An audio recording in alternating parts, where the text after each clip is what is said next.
പറഞ്ഞു മടുത്ത ഒരു കാര്യമാണ് നിങ്ങളോട് വീണ്ടും പറയുന്നത്. Start early.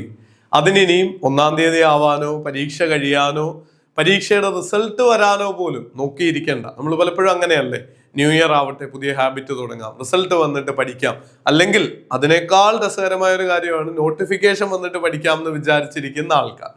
അപ്പോൾ അവരെല്ലാവരും ചിന്തിക്കേണ്ട ഒരു കാര്യമാണ്, നെറ്റ് എക്സാം ഒരു നോം റെഫറൻസ്ഡ് എക്സാം ആണ്.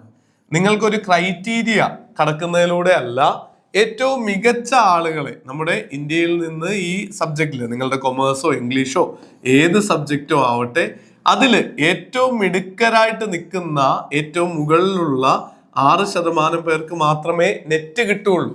ഏറ്റവും മുകളിലുള്ള ക്രീം ഓഫ് ദി ക്രീം എന്ന് പറയുന്ന 1% അല്ലെങ്കിൽ അതിൽ താഴെയുള്ള ആളുകൾക്ക് മാത്രമാണ് JRF കിട്ടുന്നത്. പിന്നെ ഇതിൻ്റെ കൂടെ ഒരു 10% ആളുകൾ കൂടി ചേർത്ത് ടോട്ടൽ ഒരു 10 to 15%, 15% ആളുകൾക്കാണ് PhDക്കുള്ള എൻട്രൻസ് ടെസ്റ്റ് ആയിട്ട് കൂടി നെറ്റ് പരീക്ഷ ഇപ്പോൾ ഉപയോഗിക്കുന്നത്.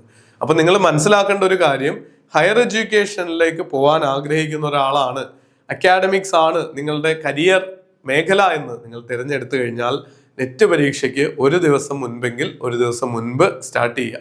I+ന്റെ പുതിയ ബാച്ചുകൾ നമ്മൾ ജാനുവരിയിലെ പരീക്ഷ കഴിഞ്ഞു, വിത്തിൻ 1 വീക്ക് തന്നെ, അതായത് എക്സാം 7-ാം തീയതി കഴിഞ്ഞാൽ അത് ബുധനാഴ്ചയാണ്, അത് കഴിഞ്ഞുള്ള തിങ്കളാഴ്ച തന്നെ, വരുന്ന ആഴ്ച തന്നെ നമ്മുടെ ലൈവ് ക്ലാസ്സുകൾ അടക്കം ഓഫ്ലൈനായിട്ട് തിരുവനന്തപുരത്തും എറണാകുളത്തും ക്ലാസ്സുകളുണ്ട്, ലൈവായിട്ട് പേപ്പർ 2 സബ്ജക്റ്റുകൾക്കടക്കം ക്ലാസ് ഉണ്ട്. ഇനി അതിലും അഫോർഡബിൾ ആയിട്ട് റെക്കോർഡഡ് ക്ലാസ്സുകൾ മാത്രം മതി, സെൽഫ് പേസ്ഡ് ആയിട്ട് നിങ്ങൾക്ക് പഠിക്കാൻ പറ്റും. അതിനൊരു കോർഡിനേറ്ററും മെന്ററും ഒക്കെ നമ്മൾ ശാസ്ത്രീയമായിട്ട് ക്രമീകരിച്ചിട്ടുണ്ട്. നമ്മുടെ ലേണിംഗ് പ്ലാറ്റ്ഫോം അവൈലബിൾ ആണ്. അപ്പോൾ ഈ രീതിയിൽ വീഡിയോ ക്ലാസ്സുകളും നോട്ടുകളും ടെസ്റ്റ് സീരീസുകളും അതിനുള്ള മോട്ടിവേഷനും ഗൈഡൻസും സ്റ്റഡി പ്ലാനും റിവിഷൻ എക്സാമുകളും ഒക്കെ ഒരിടത്ത് ഏറ്റവും അഫോർഡബിൾ ആയിട്ട് ലഭിക്കണമെങ്കിൽ കഴിഞ്ഞ 5 വർഷത്തിലധികമായിട്ട് ആയിരക്കണക്കിന് പേരെ, തെറ്റിയതല്ല, ആയിരക്കണക്കിന് പേരെ തന്നെ നമ്മൾ നെറ്റിലേക്കും 100 കണക്കിന് വിദ്യാർത്ഥികളെ, 10-25 ലക്ഷം രൂപയുടെ അടുത്താണ് JRFന്റെ സ്കോളർഷിപ്പ്. നിങ്ങളൊരു 5 ഇയേഴ്സും എടുക്കുകയാണ് PhD കംപ്ലീറ്റ് ആക്കാനെങ്കിൽ ലഭിക്കുന്നത്. മാസം നിങ്ങളൊരു ജോലിക്ക് പോകുന്നതിനേക്കാൾ ഉപരിയായിട്ട് ഒരു 40,000 to 50,000 വരെ സ്റ്റൈഫൻഡും HRIയും അടക്കം നിങ്ങൾക്ക് കിട്ടാനുള്ള സ്കോപ്പാണ് JRF നേടുന്നതിലൂടെ കിട്ടുന്നത്. അപ്പൊ ഇതിനെയും ഞാൻ വീണ്ടും വീണ്ടും പറഞ്ഞ് മനസ്സിലാക്കി തരാനായിട്ട് ശ്രമിക്കുകയാണ്. നിങ്ങളുടെ ഡിസിഷനാണ്. ജീവിതത്തിലെ ഒരു 6 മാസം വീണ്ടും ഈ പരീക്ഷയ്ക്ക് റിപ്പീറ്റ് ചെയ്യാനായിട്ട് നഷ്ടമാക്കേണ്ടി വരരുത്.